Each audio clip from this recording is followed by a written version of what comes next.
Hi everyone, स्वागत है आप सभी का एजुकेशन के 98 यूट्यूब चैनल में। सो फ्रेंड्स, आज हम कवर करने वाले हैं भारतीय राज्य व्यवस्था का 17वां अध्याय भारतीय राज्यसभा के 25 इम्पोर्टेंट प्रश्न, और यह पार्ट 2 है। जी गाइस, ये पार्ट 2 है। हमने पहले पार्ट जो है कवर कर चुका है। अगर आपने अभी तक नहीं देखा है उसको तो आप जाकर जो प्लीज़ चेकआउट कर सकते हैं। सो फ्रेंड्स, चलिए आज का क्लास हम शुरू करते हैं और कवर करते हैं आज क्लास के मोस्ट 25 इम्पोर्टेंट प्रश्न। सो फ्रेंड्स, ये रहा पहला प्रश्न है आपके सामने। नई अखिल भारतीय सेवाएं स्थापित करने की दृष्टि से विशेष महत्व है, तो किसको है विशेष महत्व है? तो ये है राज्यसभा के प्रस्ताव का। किसका है? राज्यसभा के प्रस्ताव का। ऑप्शन नंबर बी इसका सही जवाब हो जाएगा। ऑप्शन नंबर बी इसका सही जवाब हो जाएगा। अगला प्रश्न है, राज्यसभा धन विधेयक पर अपनी सहमति कितने दिनों तक रोक सकती है?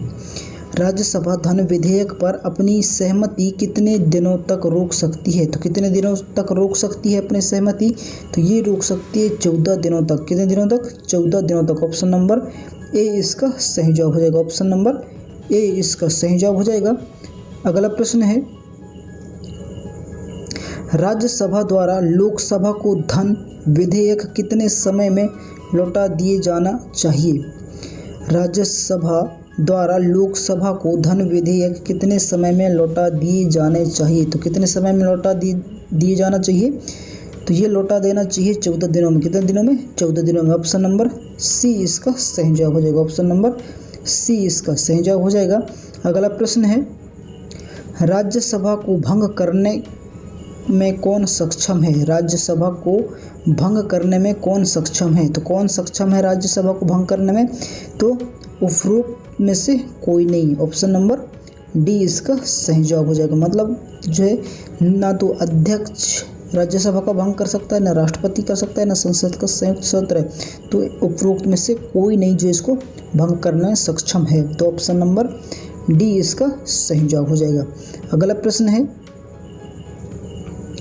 राज्यसभा के सदस्यों को नामित करने का अधिकार निम्नलिखित में से किसको है? राज्यसभा के सदस्यों को नामित करने का अधिकार निम्नलिखित में से किसको है? तो किसको है यह अधिकार? तो ये है राष्ट्रपति को। किसको है? राष्ट्रपति को। ऑप्शन नंबर ए इसका सही जवाब हो जाएगा। ऑप्शन नंबर ए इसका सही जवाब हो जाएगा। अगला प्रश्न है, निम्नलिखित में से किसमें राज्यसभा की कोई भूमिका नहीं होती? निम्नलिखित में से किसमें राज्यसभा की कोई भूमिका नहीं होती? तो किसमें जो है राज्यसभा की कोई भूमिका नहीं होती? तो ये किसमें होती है? अध्यक्ष के निर्वाचन में। किसमें? अध्यक्ष के निर्वाचन में जो है राज्यसभा का कोई भूमिका नहीं होती। ऑप्शन नंबर बी इसका सही जवाब हो जाएगा। ऑप्शन नंबर बी इसका सही जवाब हो जाएगा। अगला प्रश्न है, राज्यसभा है एक। क्या है राज्यसभा? राज्यसभा है एक, तो क्या है राज्यसभा? तो ये है स्थायी सदन। क्या है? स्थायी सदन है। ऑप्शन नंबर ए इसका सही जवाब हो जाएगा। ऑप्शन नंबर ए इसका सही जवाब हो जाएगा। अगला प्रश्न है, धन विधेयक पारित करने के लिए राज्यसभा को कितने समय दिया जाता है? धन विधेयक पारित करने के लिए राज्यसभा को कितने समय दिया जाता है? तो कितने समय दिया जाता है धन विधेयक पारित करने के लिए राज्यसभा को? तो ये दिया जाता है 14 दिन। कितना दिन दिया जाता है? 14 दिन। ऑप्शन नंबर ए इसका सही जवाब हो जाएगा। ऑप्शन नंबर ए इसका सही जवाब हो जाएगा। अगला प्रश्न है, राज्यसभा सामान्य विधेयक को अधिकतम कितनी अवधि के लिए रोक सकती है? राज्यसभा सामान्य विधेयक को अधिकतम कितने अवधि के लिए रोक सकती है? तो कितने अवधि के लिए रोक सकती है? तो ये रोक सकती है 6 माह के लिए। कितने माह के लिए? 6 माह के लिए रोक सकती है। ऑप्शन नंबर डी इसका सही जवाब हो जाएगा। ऑप्शन नंबर डी इसका सही जवाब हो जाएगा। अगला प्रश्न है, सर्वप्रथम किस फिल्म अभिनेता को राज्यसभा का सदस्य मनोनीत किया गया था? सर्वप्रथम किस फिल्म अभिनेता को राज्यसभा का सदस्य मनोनीत किया गया था? तो किसको मनोनीत किया गया था? किस फिल्म अभिनेता को? तो ये किया गया था पृथ्वीराज कपूर को। किसको? पृथ्वीराज कपूर को। ऑप्शन नंबर डी इसका सही जवाब हो जाएगा। ऑप्शन नंबर डी इसका सही जवाब हो जाएगा। अगला प्रश्न है, राज्यसभा के लिए नामित प्रथम फिल्म अभिनेत्री कौन थी? राज्यसभा के लिए नामित प्रथम फिल्म अभिनेत्री कौन थी? तो कौन थी प्रथम फिल्म अभिनेत्री? तो ये थी कौन? नरगिस दत्त। कौन थी? Nargis Dutt. Option number A इसका सही जवाब हो जाएगा। ऑप्शन नंबर ए इसका सही जवाब हो जाएगा। अगला प्रश्न है, निम्नलिखित में से कौन सा हिंदी साहित्यकार राज्यसभा का सदस्य था? निम्नलिखित में से कौन सा हिंदी साहित्यकार राज्यसभा का सदस्य था? तो कौन था राज्यसभा का सदस्य हिंदी साहित्यकार? तो ये था कौन? रामधारी से दिनकर। कौन था? रामधारी से दिनकर। ऑप्शन नंबर सी इसका सही जवाब हो जाएगा। ऑप्शन नंबर सी इसका सही जवाब हो जाएगा। अगला प्रश्न है, प्रधानमंत्री पद पर नियुक्त होते समय निम्नलिखित में से कौन राज्यसभा का सदस्य था? तो कौन था प्रधानमंत्री पद पर नियुक्त होते समय राज्यसभा का सदस्य? तो ये था कौन? उपरोक्त सभी। तो उपरोक्त सभी जो हैं ये प्रधानमंत्री पद पर नियुक्त होने के समय राज्यसभा के सदस्य थे। तो उपरोक्त सभी इसका सही जवाब हो जाएगा। तो कौन कौन है? इंदिरा गांधी है, इंद्र कुमार गुजराल है और मनमोहन सिंह है। तो ऑप्शन नंबर डी इसका सही जवाब हो जाएगा। अगला प्रश्न है, राज्यसभा की प्रथम महिला महासचिव कौन थी? राज्यसभा की प्रथम महिला महासचिव कौन थी? तो कौन थी प्रथम महिला महासचिव? प्रथम महासचिव महिला कौन थी? तो कौन थी? तो ये था VS. Rama Devi. Option number D इसका सही जवाब हो जाएगा। ऑप्शन नंबर डी इसका सही जवाब हो जाएगा। अगला प्रश्न है, राज्यसभा का सर्वप्रथम गठन कब हुआ? राज्यसभा का सर्वप्रथम गठन कब हुआ? तो कब हुआ था राज्यसभा का सर्वप्रथम गठन? तो ये हुआ था 3 अप्रैल 1952 को। कब हुआ था? 3 अप्रैल 1952 को। ऑप्शन नंबर डी इसका सही जवाब हो जाएगा। ऑप्शन नंबर डी इसका सही जवाब हो जाएगा। अगला प्रश्न है, राज्यसभा की प्रथम बैठक कब हुई थी?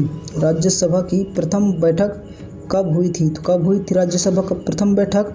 तो ये हुआ था 13 मई 1952 को। कब हुआ था? 13 मई 1952 को। ऑप्शन नंबर डी इसका सही जवाब हो जाएगा। ऑप्शन नंबर डी इसका सही जवाब हो जाएगा। अगला प्रश्न है, राज्यसभा की पहली समूह की सेवानिवृत्ति कब हुई? राज्यसभा की पहली समूह की सेवानिवृत्ति कब हुई? तो कब हुई थी राज्यसभा की पहली समूह की सेवानिवृत्ति? तो ये हुई थी कब? 2 अप्रैल 1954 को। कब हुआ था? 2 अप्रैल 1954 को। ऑप्शन नंबर सी इसका सही जवाब हो जाएगा। ऑप्शन नंबर सी इसका सही जवाब हो जाएगा। अगला प्रश्न है, राज्यसभा कब भंग की जाती है? राज्यसभा कब भंग की जाती है? तो कब भंग की जाती है राज्यसभा? तो ये की जाती है राज्यसभा जो है कभी नहीं की जा सकती। राज्यसभा जो है भंग कभी नहीं की जा सकती। ऑप्शन नंबर डी इसका सही जवाब हो जाएगा। ऑप्शन नंबर डी इसका सही जवाब हो जाएगा। अगला प्रश्न है, हमारे संविधान के अनुसार राज्यसभा का कार्यकाल कब तक का रहता है? तो ये रहता है समाप्त होने का विषय नहीं है। समाप्त होने का विषय नहीं है। ऑप्शन नंबर डी इसका सही जवाब हो जाएगा। ऑप्शन नंबर डी इसका सही जवाब हो जाएगा। अगला प्रश्न है, लोकसभा द्वारा विचारार्थ भेजे गए वित्त आयोग को राज्यसभा अधिकतम कितने समय तक रोक के रख सकती है? तो कितने समय तक रोक के रख सकती है? तो ये 14 दिन तक। कब तक? 14 दिन तक रोक के रख सकती है। ऑप्शन नंबर डी इसका सही जवाब हो जाएगा। ऑप्शन नंबर डी इसका सही जवाब हो जाएगा। अगला प्रश्न है, संसद के किसी भी सदन के 2 सत्रों के बीच अंतराल किससे अधिक नहीं होनी चाहिए? तो किससे अधिक नहीं होनी चाहिए? तो यह 6 माह से अधिक नहीं होनी चाहिए। ऑप्शन नंबर बी इसका सही जवाब हो जाएगा। ऑप्शन नंबर बी इसका सही जवाब हो जाएगा। अगला प्रश्न है, राज्यसभा विघटित हो जाती है। राज्यसभा विघटित हो जाती है। तो कब विघटित हो जाती है राज्यसभा? तो ये कभी जो है कभी नहीं विघटित होती राज्यसभा। ऑप्शन नंबर डी इसका सही जवाब हो जाएगा। ऑप्शन नंबर डी इसका सही जवाब हो जाएगा। अगला प्रश्न है, राज्यसभा किसके द्वारा भंग की जा सकती है? राज्यसभा किसके द्वारा भंग की जा सकती है? तो किसके द्वारा भंग की जा सकती है? तो ये किसी के भी द्वारा भंग नहीं की जा सकती। उपरोक्त में से किसी के द्वारा नहीं की जा सकती। ऑप्शन नंबर डी इसका सही जवाब हो जाएगा। ऑप्शन नंबर डी इसका सही जवाब हो जाएगा। अगला प्रश्न है, निम्नलिखित में से कौन सदन का सदस्य हुए बिना इसके अध्यक्ष के रूप में कार्य कर सकती है? निम्नलिखित में से कौन सदन का सदस्य हुए बिना उसके अध्यक्ष के रूप में काम कर सकती है? तो कौन से सदन का? तो ये है भारत का उपराष्ट्रपति सदन का। ऑप्शन नंबर बी इसका सही जवाब हो जाएगा। भारत का उपराष्ट्रपति जो है ये अध्यक्ष के रूप में काम कर सकता है। ऑप्शन नंबर बी इसका सही जवाब हो जाएगा। अगला प्रश्न है, आज की क्लास का अंतिम प्रश्न है, निम्नलिखित में से किसे राज्यसभा में पहले पुनः स्थापित नहीं किया जा सकता? निम्नलिखित में से किसे राज्यसभा में पहले पुनर्स्थापित नहीं किया जा सकता? तो किसे पुनर्स्थापित नहीं किया जा सकता? तो ये है वार्षिक वित्तीय विवरण को। कब? किसको? वार्षिक वित्तीय विवरण को। ऑप्शन नंबर सी इसका सही जवाब हो जाएगा। ऑप्शन नंबर सी इसका सही जवाब हो जाएगा। सो फ्रेंड्स, कुछ इस तरह रहा आज का क्लास, राज्यसभा का दूसरा पार्ट। और आज के बाद जो है, आज से जो है हमारा राज्यसभा का क्लास समाप्त हुआ। अब हम बढ़ते हैं नेक्स्ट क्लास की तरफ। तब तक के लिए जय हिंद, वंदे मातरम। अपना तैयारी करते रहिएगा।